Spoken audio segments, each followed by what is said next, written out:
everybody. Alright. The affirmative wants to legalize marijuana to get tax revenues to help solve California's money problem. The only problem is California is already doing that already. Point 8. Jerry Brown has gotten rid of California's deficit. Kevin Yamamura, writer for the Sacramento Bee, October 14, 2013. Governor Jerry Brown unveiled the state budget for the next fiscal year that is balanced and allocates more money for education.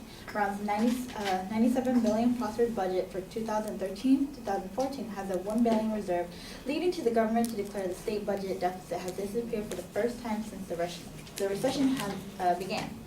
A legislative analyst last fall has projected a $1.9 billion deficit despite voters' approval in November of an income tax hike on high earners and a temporary hike in sales tax. An improving economy and higher tax revenues has erased the deficit. The affirmative is trying to show how higher education is being affected by budget cuts.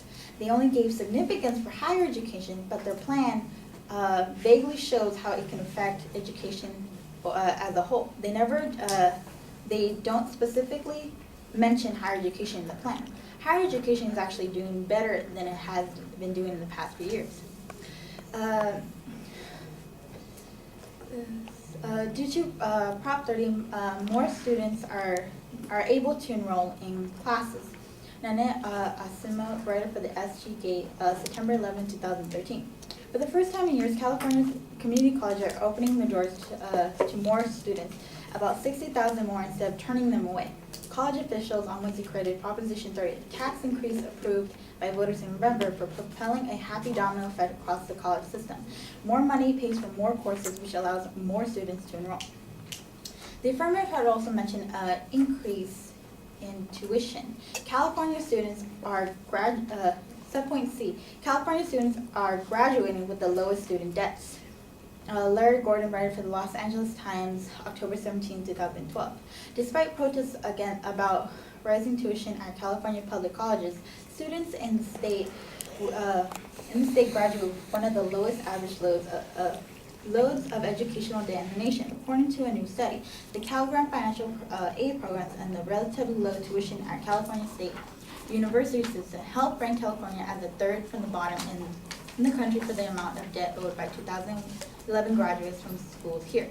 Study reported by Oakland-based Institute for College Access and Success. Just 51% of graduates from California's public and private nonprofit colleges took on student debt, compared to the 66 nationwide in those loans total average $18,879, which is about $7,700 below the national average.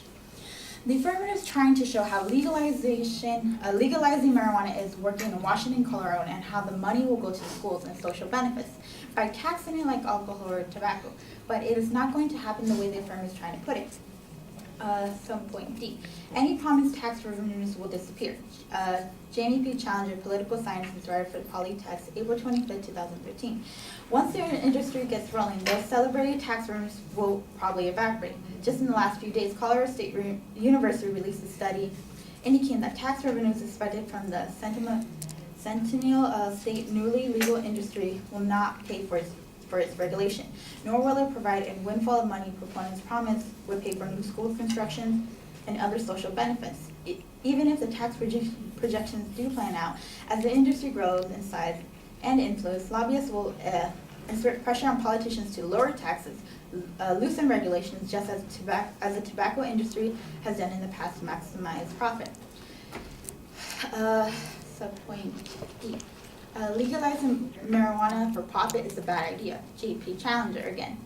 Legalizing cannabis for profit is simply a bad idea. It lies in the face of social responsibility. The acquisition of profit is driven by self-interest, not the common good. Business decisions are made based on how the outcome will improve the bottom line. It won't be long before marijuana companies likely backed by Big Tobacco with its in-place market and distribution team start aggressive efforts to win customers. They'll develop attraction packed with new and interesting flavor strains, optimal paper to enhance smoking effect, and compelling advertisement, all designed to get customers hooked. There will be a message appealing to long-term pot users and new pot users. There will be brands for youth, college kids, minorities, the poor, women, and urbanites. That's it. I I'm now ready for cross-examination. Okay, so for sub-point C, can you read the, how recent is that one? That one is from 2012. Okay, so that's not, I mean, it is recent, but it's not that recent. No arguments, questions only. Okay, in your sub-point E, I think, can you read that for me, please? All of it? Because I didn't. Oh. What was the Any last one? promised tax revenues was point D. Legalize marijuana for. Okay, it was this one. All Okay, right. so you said that they argued that the tax revenues will disappear, but then in one of the last sentences you said that even if they do get the money, they will use it for something else. So Even if tax versions do flown out, the industry grows in size and influence. In the end, even if it does work,